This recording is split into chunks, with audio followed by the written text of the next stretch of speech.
믿음은 바라는 것들의 실상이고 보이지 않는 것들의 증거입니다.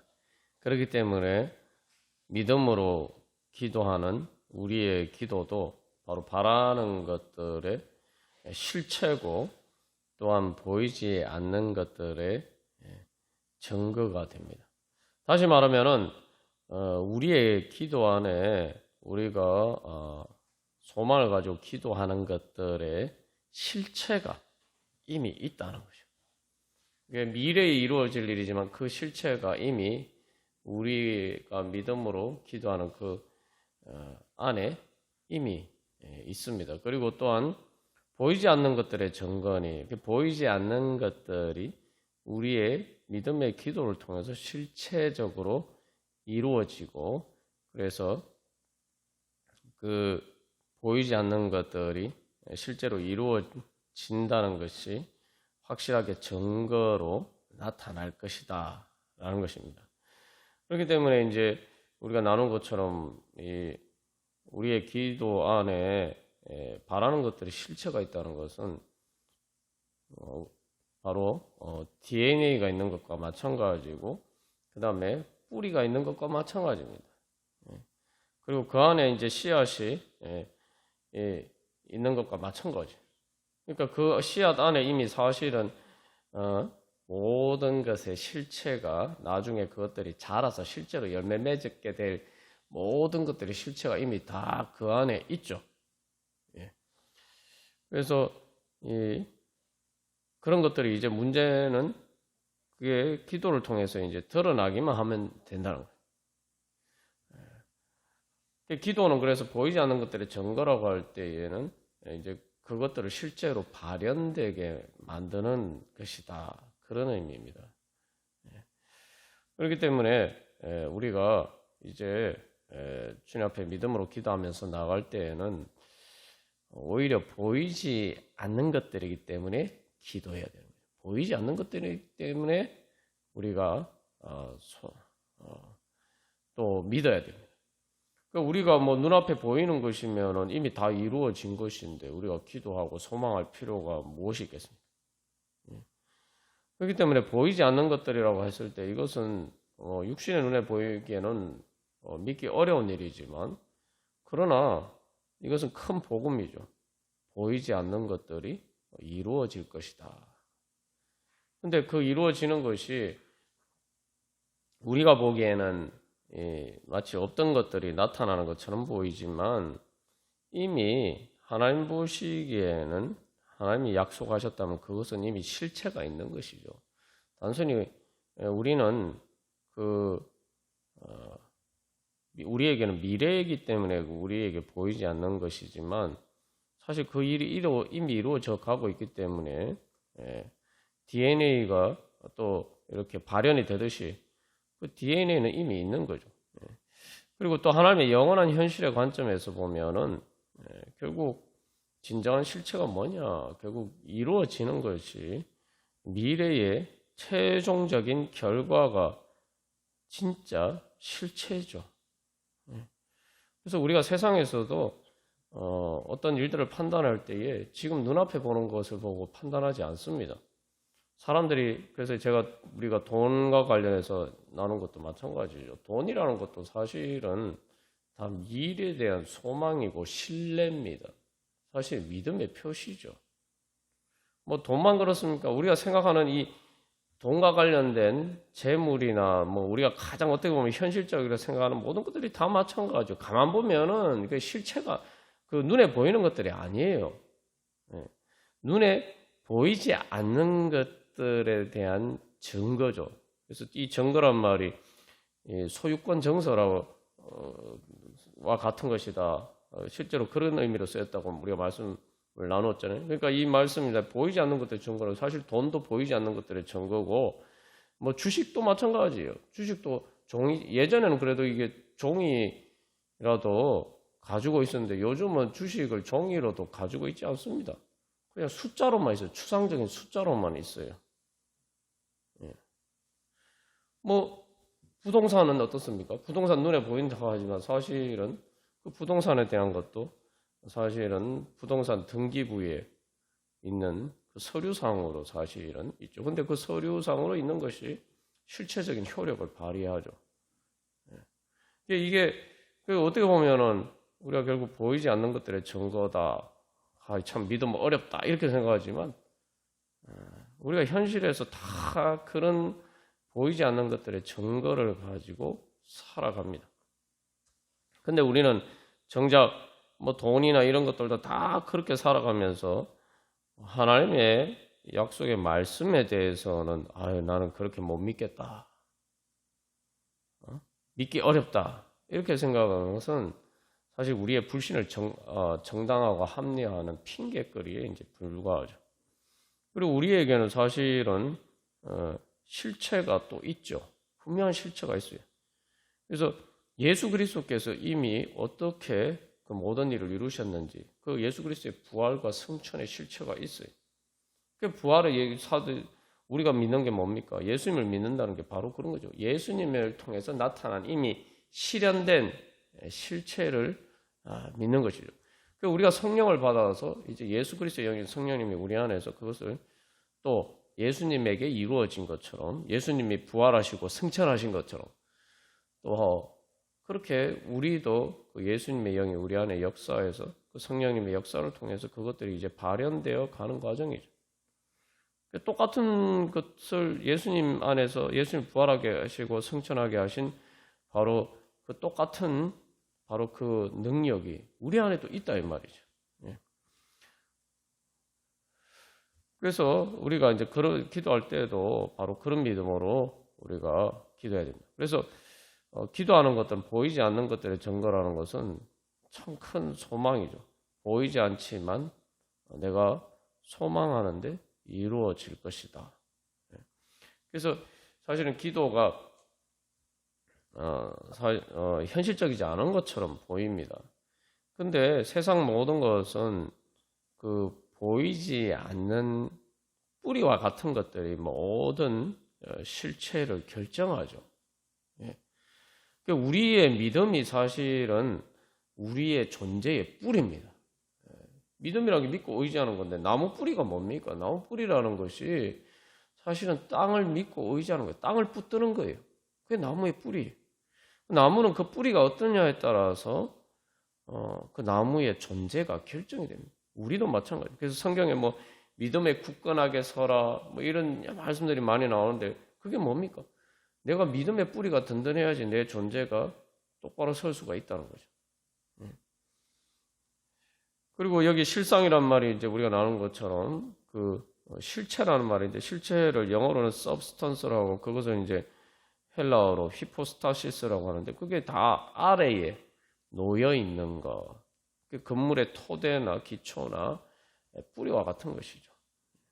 우리의 모든 삶의 겉으로 드러나는 모든 우리의 삶을 결정하는 것은 결국 보이지 않는 영적인 실체가 내 자신의 영적인 상태가 내 모든 보이는 것을 결정한다. 그게 뭐 시간 문제일 뿐이지 그것들이 다 우리가 그것을 부인하고 감추고 또 한다고 해서 또 내가 인정하지 않아도 결국은 그것들이 실체로 다 드러나게 되어 있습니다. 그 대표적인 게 우리의 영적인 상태가 드러나는 것이 결국은 우리의 육신의 죽음으로 다 드러나는 거죠. 그랬을 때에 결국 우리가 실상의 실체라고 생각했던 내 눈에 보인다고 생각했던 모든 것들이 다 사라지잖아요. 다 사라져요. 근데 그 모든 것들이 다 사라질 때 그 순간에 나의 진짜 실체를 결정하는 게 뭐냐? 그 내 영적인 상태. 내가 예수님을 믿는 믿음의 상태. 우리가 육신의 죽음만 생각해봐도 이게 너무 자명한 사실이죠. 근데 우리가 이걸 잊어버리고 살 때가 많습니다. 그래서 우리가 다시 한번 오늘도 기도하면서 나갈 때에 내가 기도하는 것이 내 기도가 내 삶을 지배한다. 여러분 믿으십니까? 제 인생을 돌이켜보면 저는 제 인생이 제 기도 때문에 바뀌었고 그리고 그 기도를 통해서 엄청난 일들이 일어났죠. 근데 사람들에게 사실은 간증을 해도 사람들이 잘 믿지 않더라고요, 사실. 그러니까 이 사람들은 어떤 다른 인과관계를 통해서 저런 일이 일어났다.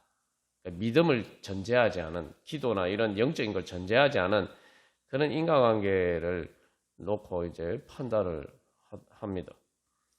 저는 분명히 아니다. 기도를 통해서 내 영적인 문제가 해결됨으로써 이런 일들이 일어났다 얘기를 했는데도 많은 사람들은 그것을 믿지 않는.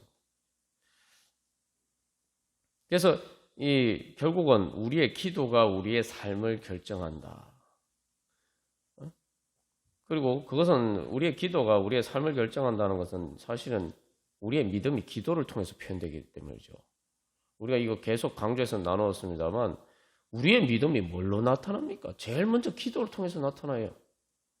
성경 말씀은 하나님이 나한테 주시는 거고 내가 하는 게 뭡니까? 내가 말씀을 믿을 때에 말씀을 듣는 게 단순히 믿음이 아니죠. 내가 말씀을 들으면 제일 먼저 그게 응답해야 되는 게 믿음인데 그 믿음의 응답의 첫 번째는 기도죠. 말씀의 약속을 믿고. 그래서 기도가 영적인 실체를 결정한다는 것은 영적인 실체를 보여주죠.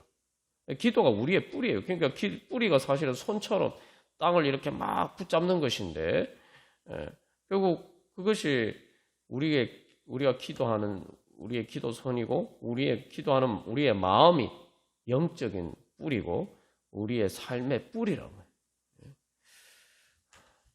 그래서 우리가 이제 말씀을 받아들인다고 할 때 그 말씀을 받아들인 건 내 존재의 뿌리로서 말씀을 받아들이는 것이다. 우리가 그렇게 나누었죠. 그러니까 씨앗이 아니라 이제는 뿌리. 씨앗이 그대로 예수님 말씀에 하늘의 밀알이 땅에 떨어져서 그대로 있으면 그게 무슨 소용이 있습니까? 그게 썩어져야 된다는데 썩어져서 단순히 썩어진다고 할 때 그것은 이제 내 깨시 되어야 되는 거죠. 내 뿌리가 되어야 돼요. 예. 그래서 우리가 기도를 통해서 말씀을 내 안에 내 것으로 자꾸 내 의지로 바꾸는 거예요. 하나님의 말씀은 하나님의 뜻이죠. 하나님의 말씀은 하나님의 의지가 드러난 거예요. 하나님의 소망이 하나님께서 바라시는 것들이 표현된 것이 말씀인데 내가 그 말씀의 약속을 믿고 기도한다는 건 뭡니까? 하나님의 의지를 내 의지를 이렇게 합치는 거죠. 다시 말해 하나님의 의지를 내 의지로 만드는 거예요. 그러면은 그것이 결국은 하나님의 의지가 우리 가운데서 바로 내 의지를 통해서 이루어지는 거죠. 우리가 생각할 때는 기도도 그냥 간단하게 한마디 딱 하고 나면은 주님께서 모든 것을 해주실 줄 믿습니다. 이렇게 하면 다 될 것처럼 보이는데 왜 우리가 힘써서 기도하고 그렇게 해야 되느냐? 기도 그러면은 모든 것을 주님께 맡깁니다 하고 한마디만 하면 되는 거 아닙니까? 왜 근데 우리가 기도해야 돼? 근데 예수님 보면은 예수님은 밤새워서 기도하시고 겟세마네에서 또 그냥 기도하시면 되는데 막 힘을 써서 막 땀방울이 피같이 흐르도록 기도하시고 그렇게 이야기하니까 또 어떤 사람들은 그런 식으로 이야기하는 사람들 예수님 그때 아직 오순절 성령 강림 이전이니까 예수님은 그렇게 기도하셨다. 오순절 성령 강림 받고 예수님께서 모든 것을 다 이루셨기 때문에 우리는 그렇게 기도할 필요 없다. 이렇게 말하는 사람도 있어요. 근데 그런 이단도 있는데 그러면은 신약 성경에서 그러면 제자들은 어떻습니까? 거기에서 가장 큰 이제 착각은 하나님이 하신 것과 내가 하는 것을 착각하는 거예요. 뭐냐면은 왜 내가 기도가 필요하냐면은 이 말씀이 내 안에 뿌리 내리기 위해서는 내가 그 뿌리가 자라가기 위해서는 그렇게 기도해야 된다는 거죠. 여러분, 이게 뿌리라는 것이 뭐 우리가 생각할 때는 이렇게 쉽게 생각하지만 그 뿌리라는 게 실제로 구조를 보면은 이게 이거 기계 드릴하고 비슷해요. 여러분, 드릴로 이렇게 벽을 뚫거나 하는 거 그 쉬운 일이 아니죠. 엄청난 힘이 필요해요. 근데 실제로 식물의 뿌리는 그렇게 작용을 합니다. 여러분 한번 생각해요. 그 땅 속을 그 연약한 조그만 씨에서 뭔가 나가서 그 뿌리가 나서 그것들이 막 땅을 뚫어야 된다고 한번 생각해 보십시오. 그 보통 어려운 일이 아니에요. 심지어 그래서 뭐 어떤 나무들은 바위에도 뿌리를 내리는 그런 나무들도 있죠. 겉보기에 바위 같은데 이렇게 그 틈새에 이렇게 난 나무들도 있는데, 그래서 이 하나님의 말씀을 내 것으로 현실화하는 거예요. 열매를 맺어가는 그런 과정이 사실 우리의 기도입니다. 근데 그것도 다 은혜예요. 내가 아무리 기도 열심히 해도 열매 맺는 것은 다 은혜입니다. 사람들이 워낙 공장에서 만들고 이런 것만 생각하다 보니까 잘 모르지만 우리가 사실은 농사 짓는 거 다 은혜예요. 가을에 수확 거두는 거 다 은혜입니다. 왜냐하면 벼 하나를 심어서 가을에 최소한 뭐 100배 정도 거두거든요. 뭐 성경은 30배, 60배, 100배라고 했지만 그때 당시는 아직 농사 기술이 발달 안 될 때고 요즘은 뭐 기본적으로 다 100배가 나와요. 여러분, 세상에 어떤 일을 해가지고 1년 만에 100배의 수익을 거두는 일이 어디 있습니까? 그런 거 없어요. 사실은 이제 우리가 농사 짓는 거하고 비슷해요. 기도하는 게. 근데 사실은 그것이 우리가 농사 짓는데 사실은 많은 수고를 하는 것처럼 보이지만 다 보면 하늘에서 비가 내리고 땅에서 다 걸음을 주고 그냥 사람들은 이렇게 돌봐주기만 하는 거죠. 그게 우리의 기도예요. 저도 보면 그래요. 사실은 저도 기도할 때 막 정말 많은 힘과 노력을 들어서 때로는 막 죽을 힘을 다해서 막 땀을 뻘뻘 흘리면서 어떤 때는 땀이 뭐 속옷까지 다 흠뻑 젖도록 완전히 뭐 그런 식으로 사우나를 하듯이 그런 식으로 기도할 때도 있습니다만, 근데 기도를 통해서 하나님이 주신 은혜를 생각해 보면은 그거 아무것도 아니에요. 말 그대로 보이지 않는 것들, 없는 것을 있는 것처럼 생기게 만드는 그런 일들이 일어나는 일이니까 그건 사실 아무것도 아니에요. 말 그대로 은혜예요. 기도를 통해서 하나님 우리에게 그런 우리의 믿음을 통해서 그래서 믿음입니다. 그래서 믿음은 행위나 능력이나 공로가 아니에요. 아무리 우리가 기도를 열심히 해도 행위나 능력이 아닙니다. 믿음일 뿐이죠. 여러분 한번 생각해 보십시오. 세상에 우리가 정말 힘쓰고 애쓰고 제가 뭐 기도할 때 뭐 속옷이 다 젖도록 막 사우나 하는 것보다 그래서 그렇게 기도를 한다라고 제가 하실 때도 있다고 말씀을 드렸는데, 근데 세상에 내가 그렇게 힘쓰고 애써도 이루지 못하는 일들이 대부분입니다. 그렇잖아요. 우리가 현실적으로 보면 그렇잖아요. 눈에 보이는 일들도 정말 그렇게 내가 정말 그렇게 힘쓰고 애써도 이룰 수 없는 일들이 대부분이. 하나님께서 그런데 우리가 정말 어떻게 보면 한순간이 아니라 평생을 내가 죽을 힘을 다해도 내가 이루지 못하는, 말 그대로 없는 것을 있는 것처럼 부르시고 나를 구원하시고 나를 부활하게 하시는 그 모든 은혜를 주시는 것은 바로 그런 은혜죠.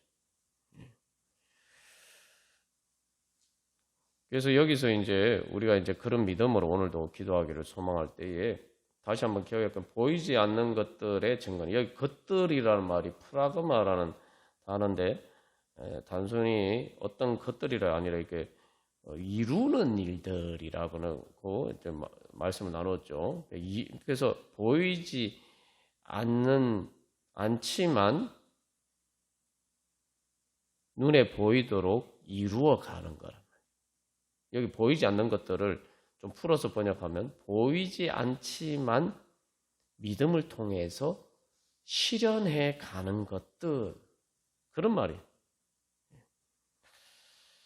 우리가 그래서 근데 그 프라가르만 하면 프라소라는 동사에서 나왔다. 그 프라소라는 것은 어떤 행동을 하는데, 뭘 이루기 위해 어떤 행동을 하는데 그냥 행동하는 게 아니라 계속 반복적으로 하는 행동.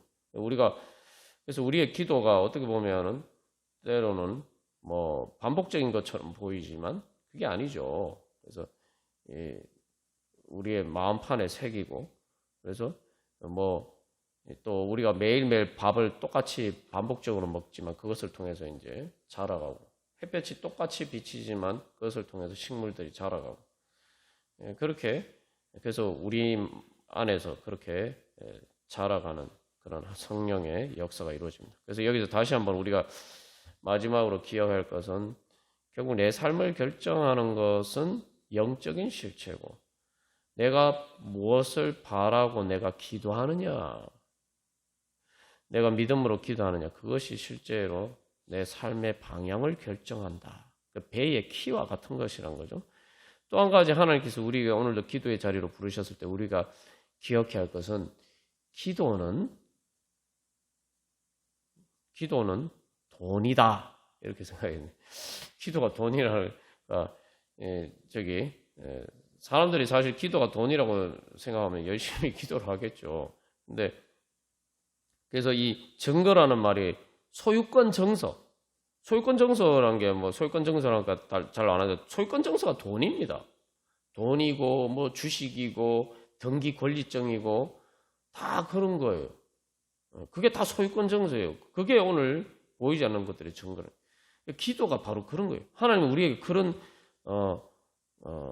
특권을 주셨단 말이죠. 그래서 내가 기도하는 것은 하나님께 그렇게 영적인 돈을 받는 것과 같아요. 그래서 돈이라는 것이, 그래서 우리가 나눈 것처럼 한국은행에 대한민국의 주권이 보증하기 때문에 돈이 돈 아닙니까? 그죠?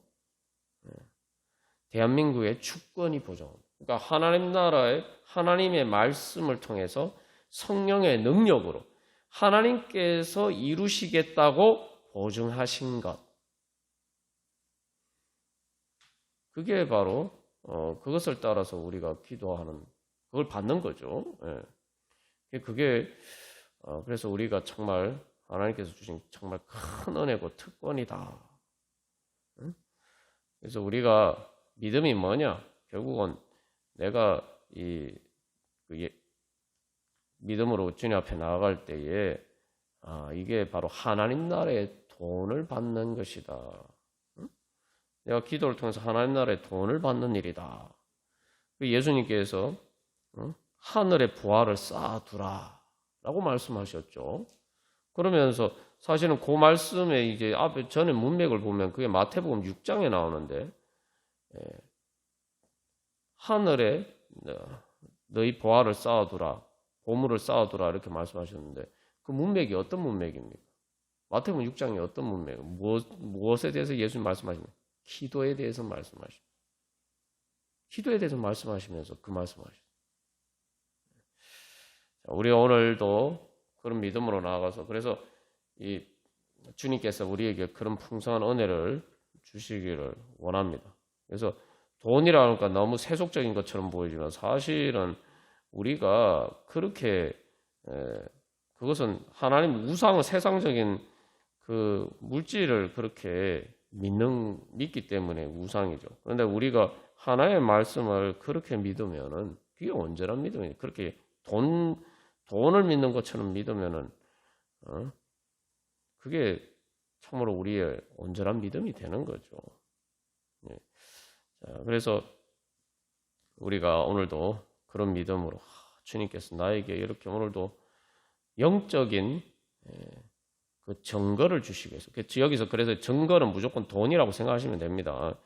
영적인 그런 돈을 주셔서 내가 그것을 기도를 통해서 잘 저축을 해놓으면, 그죠? 그것들을 결국은 다 우리의 삶의 현실로 나타나는 거죠. 그것을 통해서 하나님께서는 하나님 나라를 이루어 가시기를 원하십니다. 우리가 그런 믿음으로 찬송가 545장 찬양 드리시겠습니다. 그래서 이 찬송가 545장에서는 얼핏 보면 이것도 전부 다 가사가 인간적인 관점에서 보면 다 황당합니다. 눈에 아무 증거가 아니 보이고, 그죠?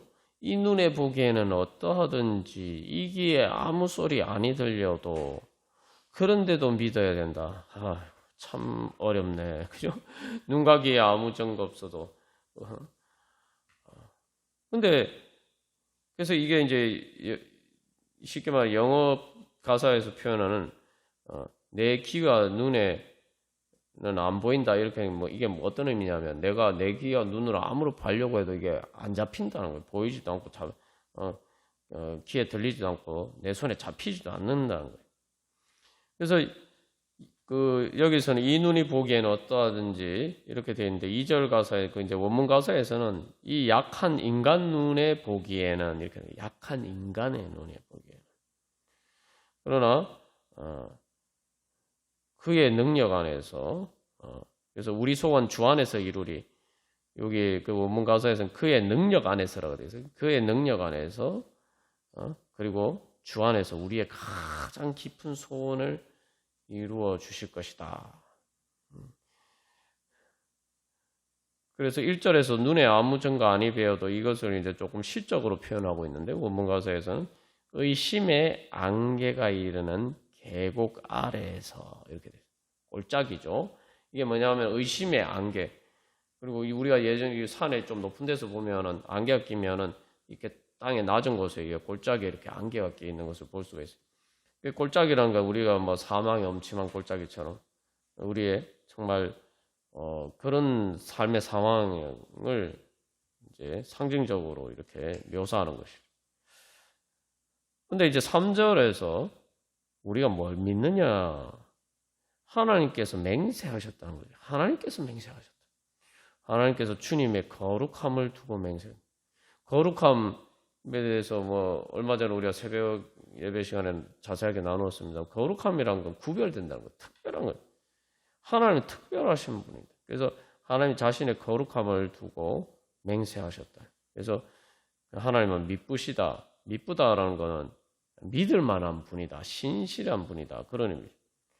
그래서 모든 귀한 말씀은 예수님을 따르는 자들에게 주어졌다. 그래서 이 후렴 가사에서 믿음 위에서 눈과 귀에 아무 증거 없어도 이제 이렇게 번역이 되어 있습니다만 원문에서는 이걸 조금 더 의미를 살려서 이렇게 표현이 되어 있어요. 뭐냐면은 어떤 눈과 귀에 알려진 것보다 더 확실한 증거를 받은 믿음으로. 그러니까 눈과 귀에 아무 증거 없어도 어떤 눈과 귀로 본 증거보다 더 확실한 증거가 있다. 여러분, 이게 실제로 우리가 예수님을 만나고 성령님을 통해서 그 은혜를 경험하면은 사실은 우리가 하나님이 그것을 어떻게 이루어실지 그 열매는 사실 우리 눈에 안 보여요. 근데 이제 그것들이 가시적으로 어떻게 내 삶의 현실에서 나타나는지 안 보이는데 분명한 것은 내가 그 주님을 만나게 되면은 예수님을 인격적으로 만나게 되면은 성령의 증거를 받게 되면은 내 마음에 보인단 말이에요. 내 마음에. 근데 우리가 이제 이것도 이제 흔히 착각하는 것 중에 하나가 뭐 실제로 안 보이고 마음에만 보인다니까 참 그 뭐 무슨 소용 있나 이렇게 생각하는데 전혀 아닙니다. 마음에 보인다는 것은 내 마음에 붙잡혀 있다는 거예요. 내 마음에 마음에 어떤 손이 있다면 마음의 손에 딱 붙잡힌 게 내 마음의 손에 붙잡은 게 있다 이 말이죠. 이게 미래에 이루어질 일이 뭐 가시적으로는 외적으로는 미래에 나타나지만 그 실체들을 내 마음은 이미 딱 손에 붙잡은 것처럼 그렇게 그것을 체험한다는 거예요. 제가 이제 천국을 경험할 때도 마음으로 실제로 예수님을 만나고 그 예수님을 통해서 천국을 경험했을 때에 세상의 눈에 어떤 눈과 귀에 어떤 좋은 것도 보다 더 확실한 현실이에요. 그게 나에게 제일 분명한 현실이 되었다는 거죠. 눈에 보이는 외적인 어떤 것은 사실은 시간이 지나면 또 지나가요. 아무리 좋은 것도 또 지나가 버리고. 그런데 그런 것과 달리 내 마음의 눈에 보였다는 것은 그런 눈에 보이는 현상들 이면에 있는 그 뿌리가 보이는 것이. 그 뿌리를 잡은 것이. 그래서 그 자체가 사실은 외적으로 좋아서 천국이 이루어지는 게 아니고 그게 바로 성령의 증거죠. 그래서 성령님을 보증이라고 이야기해요. 그래서 우리가 기도할 때 다시 한번 믿음으로 기도할 때에 우리는 성령님을 통해서 우리는 바로 그 확실한 보증을 잡을 수가 있습니다. 그래서 돈이나 이런 것들은 다 보증이에요. 실체가 아니고 한국은행에서 그냥 이 돈 가지고 뭔가를 사면은 거기에 대해서 어떤 물건을 주겠다. 그거를 근데 그 돈 받았는데 실제로 그게 그만한 가치가 있다는 걸 내가 어떻게 믿을 수 있느냐 이렇게 이야기하니까 한국은행에서 대한민국의 주권으로서 보증해 주겠다. 보증증서예요. 사실 돈이라는 게. 사람들이 그래요. 한국은행이 망하겠나? 대한민국이 망하기 전에 대한민국 돈은 효력이 있죠. 그죠? 그렇다면 우리가 그게 바로 그래서 성령을 보증이라고 해요. 그래서 우리가 다시 한번 기도하면서 주님 앞에 나갈 때에 바로 그런 믿음으로. 그래서 또 우리가 또 그런 내 마음으로 그렇게 주님의 증거를 확실하게 붙잡을 수 있게 되면은 그다음에 우리가 그것을 힘을 가지고 내가 담대한 믿음의 용기로 또 현실의 모든 어려움들을 극복하고 주님께서 약속하신 말씀을 현실로 이룰 수 있게 됩니다. 그게 바로 내가 이 현실을 바꿀 수 있는, 눈에 보이는 현실을 바꿀 수 있는 내 능력이 되는 것이죠.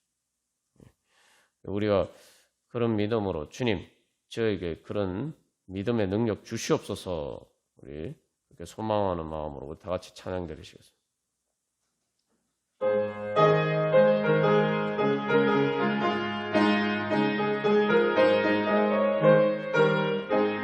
하나님께서 우리에게 주신 믿음의 증거가 이미 실체가 있어요. 그게 뭡니까? 성령 하나님이죠. 그 성령을 선물로 주셨단 말이죠. 그래서 하나님께서 약속하신 그 약속의 보증원이 성령이라고 이야기하고, 근데 그것을 통해서 또 하나님께서 우리에게 약속하신 것은 주 예수 그리스도의 이름으로, 예수님의 이름으로 기도하라. 그게 뭡니까? 예수님이 목숨까지 아끼지 않고 우리에게 주셨다. 다시 말하면 성령님이 보증하신다는 것은, 성령의 보증, 하나님께서 보증하시는 것은 그냥 이렇게 사인으로 보증하는 이런 게 아니에요. 예수님의 피로서 보증하신 거예요. 예수님의 생명으로 보증하셨어요. 여러분, 그게 예수 믿는 겁니다. 그래서 우리가 예수님의 이름으로 기도하는 거예요. 그래서 성령님을 또 우리에게 선물로 주셨다. 성령을 보증으로 주셨다. 하나님이 이미 내 안에 계신 거예요. 하나님 자신이 보증이 되신 거예요. 그러니까 하나님이 보증하시고 또 하나님 자신이 보증인이 되신 거예요.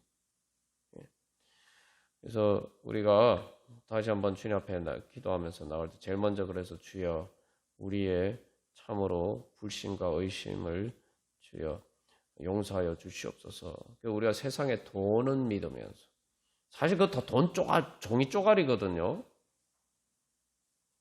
그거 대한민국이 망할 리가 없다고 믿지만 대한민국 망하면 다 휴지 조각이 됩니다.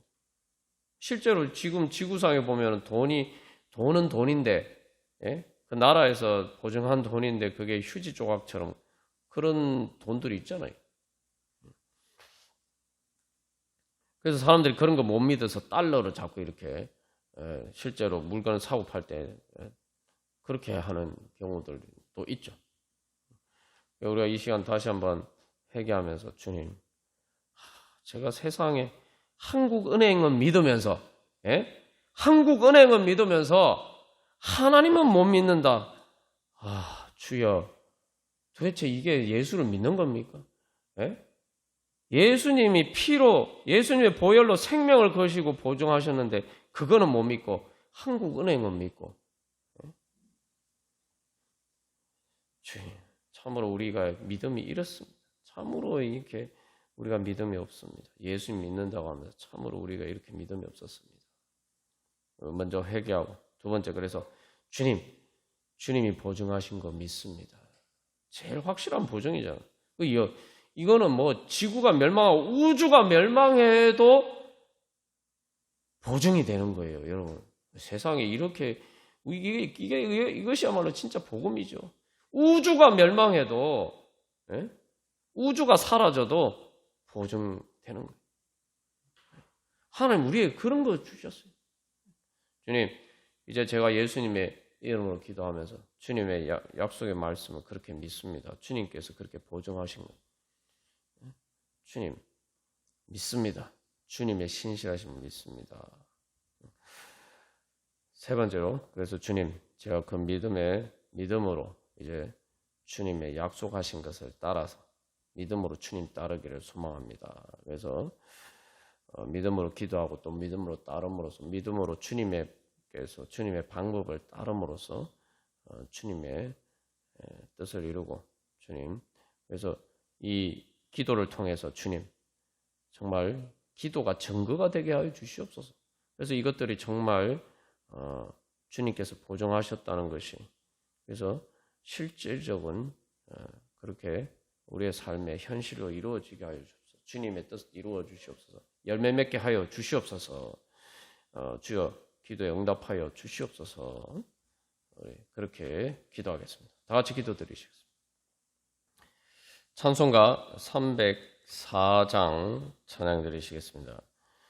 그래서 우리가 예수님 믿을 때에 믿음의 증거다. 그래서 믿음은 돈이다. 하나님 나라의 돈이다. 하나님 나라의 보물이다. 예수님이 천국을 밭에 감추인 보물이라고 말씀하셨잖아요.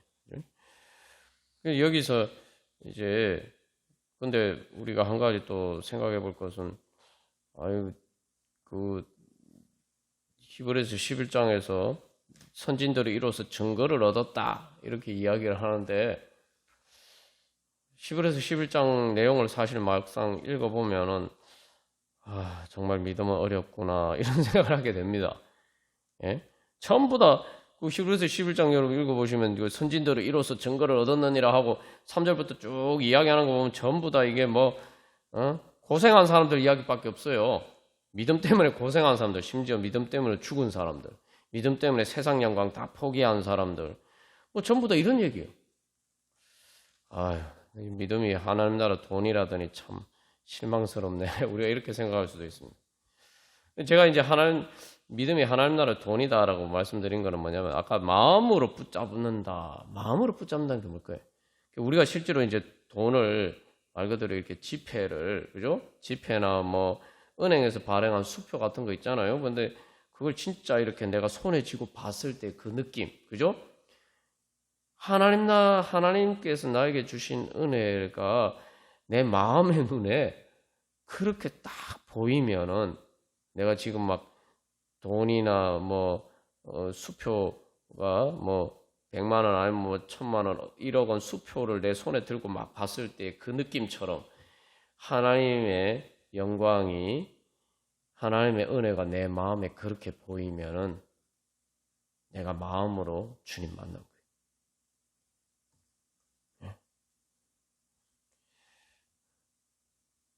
그래서 근데 사실은 이제 세상의 것들은 이 돈은 사실 있으면 좋은데 이게 또 참 이중적이에요. 왜냐하면 저도 경험해 보면 그런 일이 거의 없죠. 그랬는데 가끔 어쩌다가 이렇게 예를 들면 돈 100만 원 이렇게 현금으로 이거 막 은행에 입금하려고 하잖아요.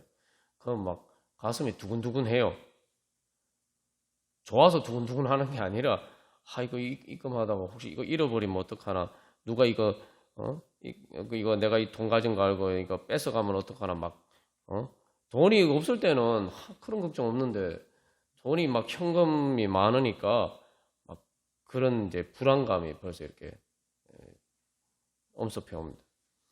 그래서 예수님께서 말씀하셨던 돈하고 하나님 나라의 보물하고 비교해서 뭐라고 말씀하셨습니까? 그래서 세상 돈은 보증은 보증인데 한국은행이 보증해주면 뭐합니까? 강도가 뺏어갈 수도 있고 도둑이 뺏어갈 수도 있고 사기당할 수도 있고. 그래서 예수님 뭐라고 말씀하시죠? 거기에는 하나님 나라를 위해서 땅에 쌓아두면 하늘에 쌓아두면 종과 동록이 해야지만 도둑이 구멍을 뚫지도 못하고 도둑질 못한다. 이게 하나님이 우리에게 주시는 그 돈과 같은 믿음의 증거가 가장 확실한 보증이 되는 것이 바로 거기에 있어요. 하나님의 보증은 이것은 아무도 뺏어갈 수 없어요. 그러니까 이것은 돈은 사실은 많이 가지면 막 불안해요. 없을 때는 불안하지 않은데 이게 또 많이 가지면 또 불안해요. 근데 하나님의 믿음의 증거는 그 보증은 내가 아무도 빼앗아갈 수 없기 때문에 오히려 그건 많이 가지면 많이 가질수록 좋을 뿐만 아니라 더 평안해져요. 세상에 이렇게 좋은 돈이 어디 있습니까? 그죠? 네. 우리가 하나님 나라 맛을 본다는 거는 그 하나님의 보증, 천국의 보물의 맛을 보는 거예요. 그리고 또 한 가지 이제 돈과 관련해서 이제 중요한 것은 이 타이밍이 중요합니다. 타이밍. 우리가 세상에 모든 부동산이나 주식이나 이런 모든 것들이 투자가에서 제일 중요한 게 뭐입니까? 타이밍이에요. 근데 이 타이밍이 사실 어려워요. 어려운 게 아니라 진짜 어렵습니다. 왜냐하면 이거는 미래를 봐야 되기 때문에. 미래를 봐야 돼요. 그러니까 내가 이걸 언제 어떤 주식을 사면은 되느냐. 근데 이 주식을 샀을 때 이게 10년 후에 20년 후에 어떻게 될지 아무도 몰라요. 내가 어떤 부동산을 샀을 때도 마찬가지. 근데 이게 그런 것들이 보면은 당장의 눈앞에 어떤 이익으로 눈앞에 보이는 이익을 실현하는 것만 생각하면은 사실은 그런 엄청난 그런 것들을 얻을 수가 없죠. 우리 생각해 보면은 이 강남의 부동산 내가 몇십 년 전에 돌아왔으면 내 강남에 땅 사놨을 텐데 땅이 쌀 때 사놨으면 좋았을 텐데 이렇게 생각하지만 중요한 건 그때 당시에는 당장에 내가 그걸 샀을 때 10년, 20년 후에 땅값이 그렇게 올라와서 될 때까지 내가 기다릴 수 있냐 이 말이죠. 당장 눈앞에 안 보이니까. 그래 어려운 거예요. 눈앞에 안 보이니까. 미래의 이익을 내게 안 보이니까. 아무도 보증해 주지 않으니까. 근데 하나님은 뭡니까? 하나님은 모든 걸 미래를 다 보시죠. 오직 유일하게 미래를 아시는 분은 하나님만이 아신다는 거죠. 그래서 사실은 히브리서 11장 내용을 보면 이거 전부 다 고생한 사람들 얘기밖에 없으니까 실망할 수도 있는데 중요한 것은 하나님이 뭔가를 하실 때는 일하실 때 그것은 가장 많은 이익을 거둘 수 있는 가장 좋은 때에 하나님이 그 열매를 거두게 하신다. 근데 우리는 당장에 내 눈앞에 보이는 것만 가지고 자꾸 판단하죠.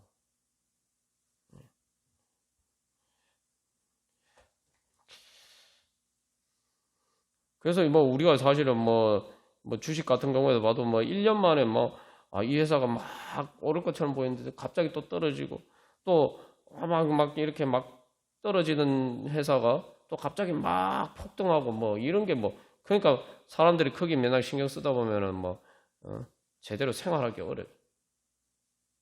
우리는 하나님께 맡기고 내가 그걸 다 미래를 예측해가지고 하려면은 인생이 피곤해서 못 살아요.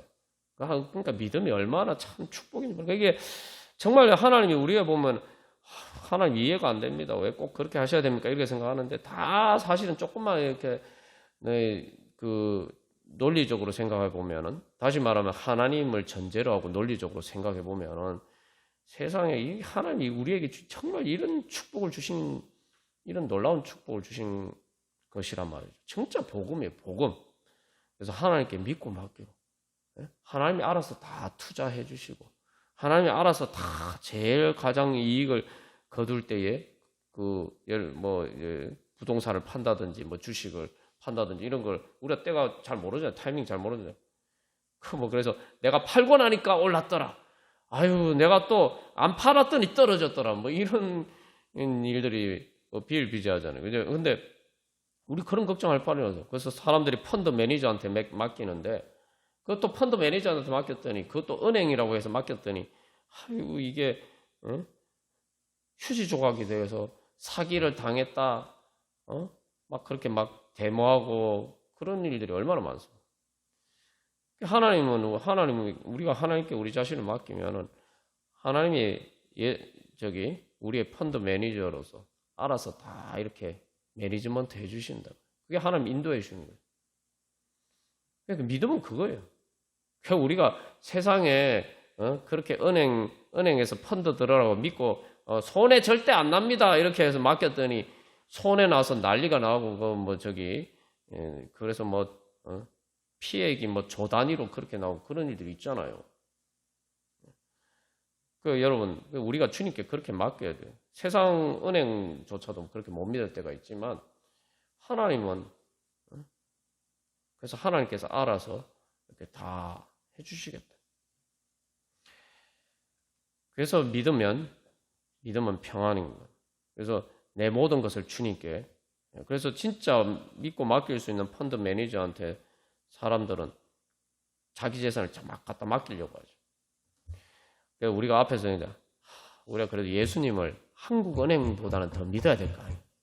예? 예수님을 세상 펀드 매니저 믿는 것보다 더 믿어야 되는 거 아닙니까? 하나님이 다 알아서 제일 좋은 때에 제일 나에게 이익이 되는 때에 하나님께서 모든 것이 합력하여 선을 이루도록 그렇게 해주실 것이다. 그래서 결국은 히브리서 11장이나 로마서 4장이나 핵심 주제가 있으면 하나님이 우리에게 보증해 주시는 게 뭐예요? 하나님이 우리에게 해주시는 일은 부활입니다. 부활. 우리 히브리서 11장의 주제도 보면은 믿는데 뭘 믿냐? 부활에 대한 믿음. 로마서 4장도 마찬가지입니다. 부활에 대한 믿음. 그래서 하나님이 우리를 향하신 하나님의 사랑은 변하지 않고 그래서 영원히 변치 않는 사랑. 그래서 찬송가 304장 하나님의 사랑 말로 다 형용 못하네. 그죠? 2절 괴로운 시절 지나가고 땅 위에 영화 새할 때 주 믿지 않던 영혼들은 큰 소리 외쳐 울어도. 그러니까 이 땅에 우리가 눈에 보이는 현실적이라고 생각하는 것들이 다 이렇게 다 흔적도 없이 사라져. 그래서 베드로후서에서 그게 체질이 다 풀어진다고 그러죠. 그러니까 뭐 돈이 사라지는 이 정도가 아니고 그냥 우리 눈에 보이는 이 모든 물질, 오죽했으면 원자가 변하지 않는다고 원자인데 그 원자 자체도 다 해체되는 그런 우주의 종말에서도 변하지 않는 하나님의 사랑. 그래서 주 믿는 성도들의 큰 사랑 베푸사. 그래서 결국 우리가 믿는 것은 주님의 예수님 통해서 우리에게 보여주시는 사랑이죠. 그러니까 우리가 그거 믿으면 다 됩니다. 그게 뭐냐면 주님께서 목숨 걸고 보증하셨는데 자기 목숨 걸고 보증하셨는데 주님이 우리를 배신하실 것인가? 주님이 약속을 안 지키실 것인가? 그래서 결론적으로 우리가 이 찬양을 늘 하나님의 사랑에 대한 찬양입니다만 다시 한번 하나님께서 결국은 모든 것이 다 사라져. 그 어떤 것보다 더 크신 하나님. 그래서 중요한 건 영원히 변치 않는 사랑. 우리가 바로 주님의 그 사랑을 믿는 믿음으로 우리 주님 앞에 나아가도록 하겠습니다. 다 같이 찬양 드리시겠습니다.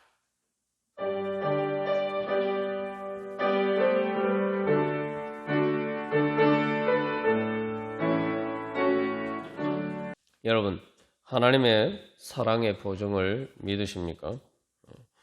우리가 그 보증을 믿고 주님 앞에 기도하고 주님 믿고 따르는 것입니다. 사도 바울이 그래서 로마서 8장에서 이야기할 때 사실 히브리서 11장에서 이야기한 그런 비슷한 이야기들 하고 있어요. 그래서 심지어 우리가 종일 주를 위해서 죽임을 당하게 되며 도살당할 양같이 여김을 받았나이다. 근데 사도 바울이 뭐라고 얘기합니까? 그러나 이 모든 일에 우리를 사랑하시는 이로 말미암아 우리가 넉넉히 이긴다. 그냥 이긴다는 것도 넉넉히 이긴다. 우리가 부활을 믿을 수 있어야지, 부활을 믿어야지 예수님 믿는 겁니다. 제가 앞에서 마음으로 예수님 만나는 게 뭐냐? 정말 내가 큰 돈을 지폐나 실제로 뭐 수표나 이런 거를 실제로 내 손에 딱 쥐고 있는 것처럼 그렇게 예수님을 내가 딱 만나는 거예요. 제자들에게 그런 순간이 있었죠. 어떤 순간인가? 부활하신 예수님을 만나죠. 부활하신 예수님을 만나죠. 그래서 뭡니까? 제자들 뭐예요? 부활의 증인. 사도행전에서도 계속 복음에 대해서 얘기할 때 뭐라고? 부활의 복음. 그러니까 제자들이 그것을 봤기 때문에 그렇게 예수님 따를 수 있는, 그냥 따르는 게 아니라 말 그대로 진짜 죽기까지 따를 수 있는, 죽어도 손해가 아니라 부활의 증거가 있으니까, 부활의 보증이 있으니까. 그 부활의 보증이 뭡니까? 부활의 보증이라는 것은 그냥 무한이에요. 내가 어떤 은행에 돈을 맡겼어요. 그럼 생각해요. 영생이 뭘까요? 부활이 뭘까요? 내가 돈을 100만 원 맡겼는데 이게 이자가 붙는데 뭐 이자가 붙어도 우리가 생각할 때는 뭐 나중에 노후에 이거 탔을 때 돈 가치가 떨어져서 이거 뭐 나한테 제대로 되겠나? 사람들이 그렇게 불안하다 보니까 뭐 금도 사고 뭐 그러다 보니까 부동산을 투자를 하려고 하는데 하나님께서 우리에게 주신 보증은 전혀 차원이 다른 겁니다. 이자가 붙는데 이게 이자가 얼마나 붙냐면은 그래서 우리가 뭐 연금 탈 때 그런 것처럼 그렇게 우리가 그것을 탔을 때 이게 영원히 다하지 않는, 그리고 점점 더 액수가 무한대로 커져가는 그런 거예요. 그게 부활입니다, 여러분.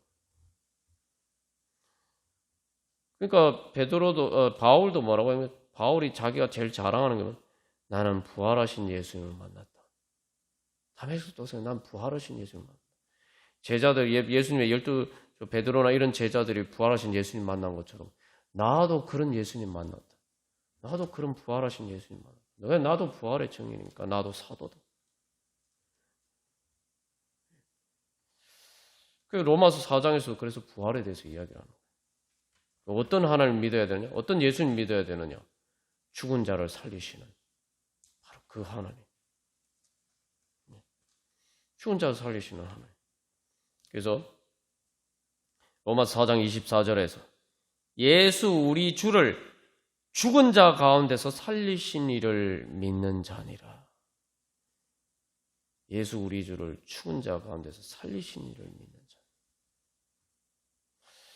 여러분, 우리가 그런 믿음으로 이 시간 기도하겠습니다. 그래서 이 시간 기도할 때 주님, 이제 우리가 부활의 증인 되게 해 주시옵소서. 주님, 제가 예수님을 그렇게 시시하게 믿는 게 아니라 진짜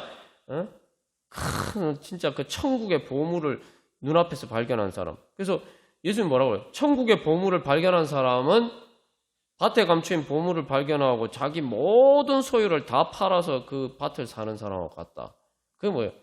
자기 목숨, 그건 이제 현실적으로 얘기하면은 제자들처럼 바울처럼 베드로처럼 천국의 보물을 위해서 자기 육신의 목숨까지도 다 바쳐서 그 보물. 그러니까 그걸 보면은 실제로 그렇게 내 목숨 바치는 게 더 이상 내 목숨 바치는 게 아니라는 거예요.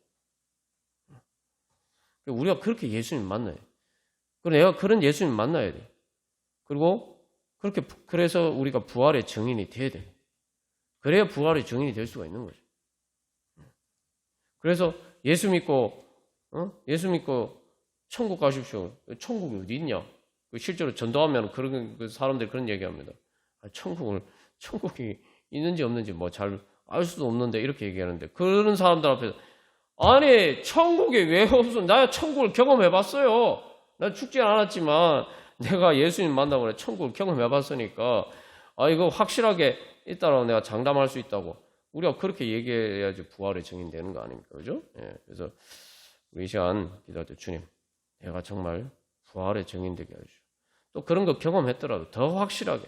인생을 살아가다 보면 그렇습니다. 계속 더 이렇게 또 새로운 더 어려운 불신의 장애물들이 나타나요.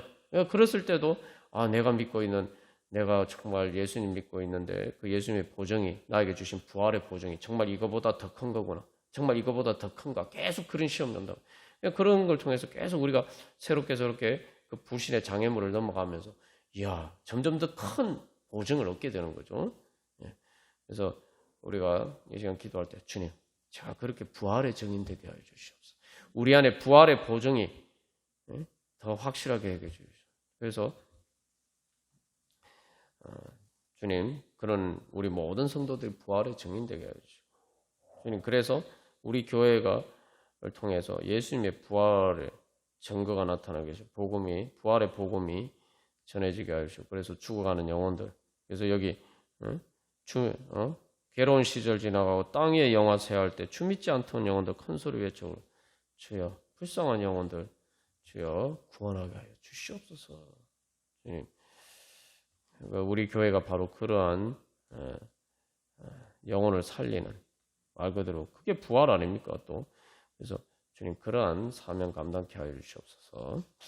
그래서 주님 하나님 나라 이루어가게 하여 주시옵소서. 참으로 그래서 우리가 오늘날도 이 현실을 볼 때에 정말 하나님 살아계신가? 정말 우리가 믿는 천국이란 게 정말 있는 건가? 육신의 눈으로 보면 그렇습니다. 사실은 이 죄와 사망의 권세가 가득한 이 땅에 정말 하나님이 다스리시긴 하는 건가?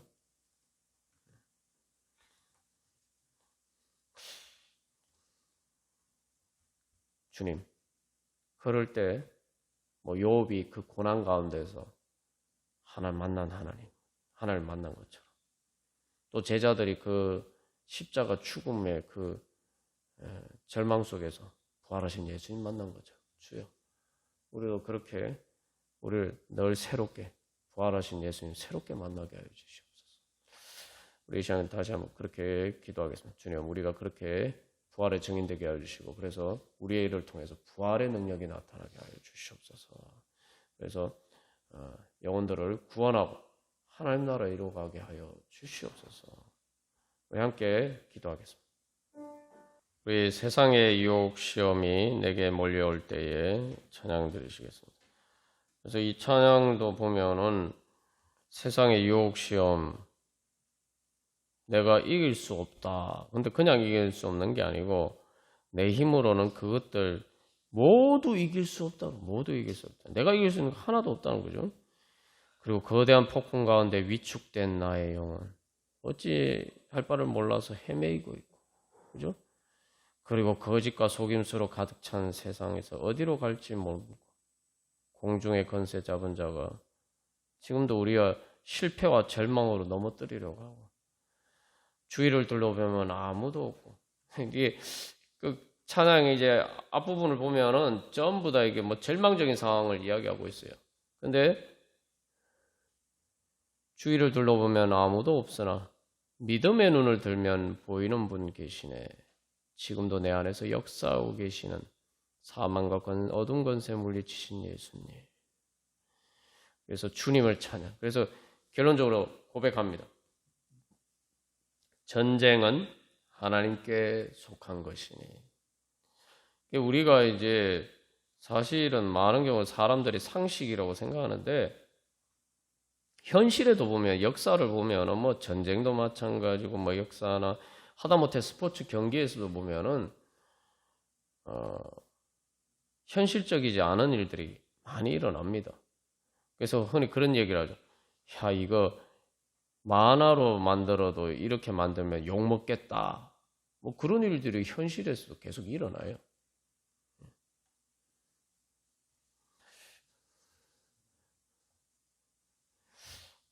여기서 중요한 것은 이 믿음의 눈을 들면 보이는 분 계시네. 이 믿음의 눈이라는 게 보이지 않는 것을 보는 것인데 여러분 세상은 보이지 않는 것을 봐야지 승리할 수 있습니다.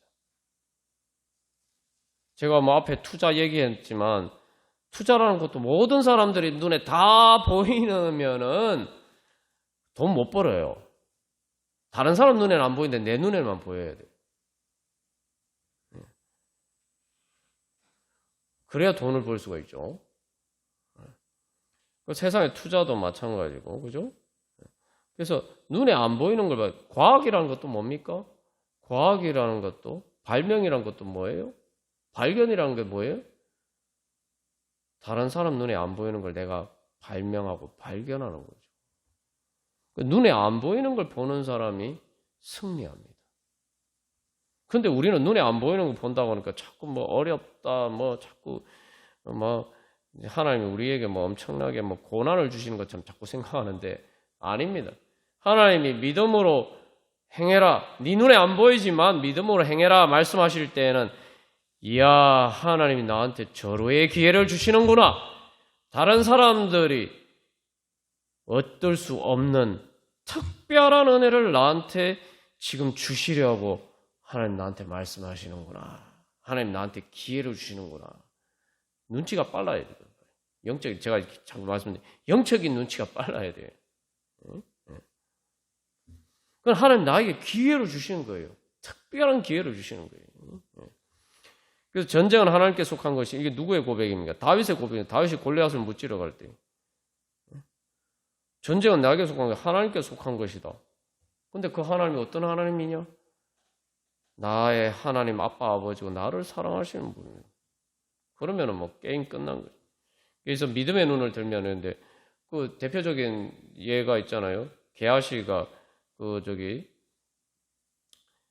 아람 군대가 엘리사를 죽이려고 엘리사가 사는 성을 포위했는데 게하시가 벌벌벌 떨면서 막 어떻게 합니까? 막 이제 엘리사에게 얘기하니까 엘리사가 뭐라고 기도하면 하나님 저 게하시의 눈을 뜨게 해 주시옵소서. 보니까 뭐가 보입니까?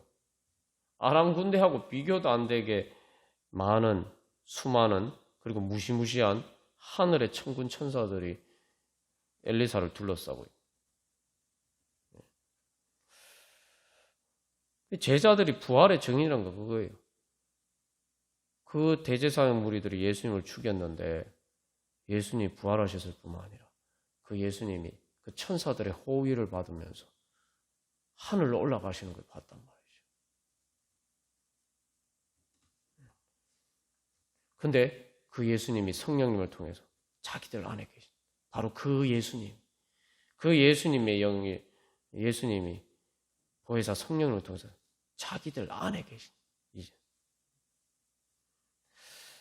우리 그래서 다윗이 골리앗을 무찌러 갈 때에도 사실은 그냥 맹목적으로 간 게 아니죠. 자기가 다 경험이 있어요. 자기 혼자 양치면서 어린 소년이지만 양치면서 뭐 사자도 곰도 이런 맹수들을 다 물리친 경험들이 있단 말이에요. 그 믿음의 증거가 이미 있었어요. 단순히 안 보이는 것이 아니에요. 그래서 우리가 다시 한번 이제 기도하면서 나아갈 때도 이제 기도는 그래서 뭡니까? 내가 주님을 바라보고 주님의 보호 울타리 안으로 들어가는 거예요. 그래서 기도를 통해서 또 하나님이 우리 가운데 역사하시는. 그래서 내가 쉽게 말하면 기도는 하나님 나를 통해서 나를 지켜주시고 보호하시고 나를 통해서 역사하시는데 예수님을 대리해서 내가 바로 그 권세를 받는 것이 우리의 기도입니다. 우리 그러한 믿음으로 바로 지금도 내 안에서 역사하고 계시는 그 예수님 어떻게 만납니까? 바로 기도를 통해서 우리가 바로 그 예수님을 따라가고 예수님을 만나고 또 예수님의 능력이 우리 가운데 나타날 수 있죠. 우리 그런 믿음으로 다 같이 찬양드리고 기도하겠습니다.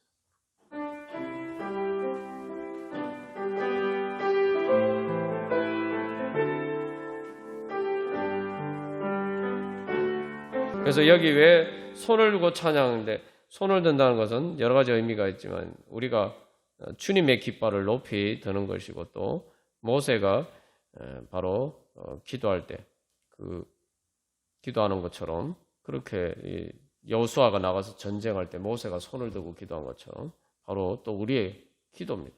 우리의 기도가 또 사실은 주님께서 주신 승리를 믿는 믿음으로 이미 승리가 보장된 전쟁을 하는 것처럼 우리가 감사하고 찬양하면서 주님 앞에 나가야 돼요. 그래서 전쟁은 하나님께 속한 것이니라는 것을 잘 알 수 있는 이제 예가 보면, 예전에 보면 역사에서 이렇게 전쟁할 때 양쪽 군대가 있는데 제일 장수들이 나와서 이렇게 제일 이제 대표하는 장수들이 나와서 이렇게 서로 싸우죠. 싸워서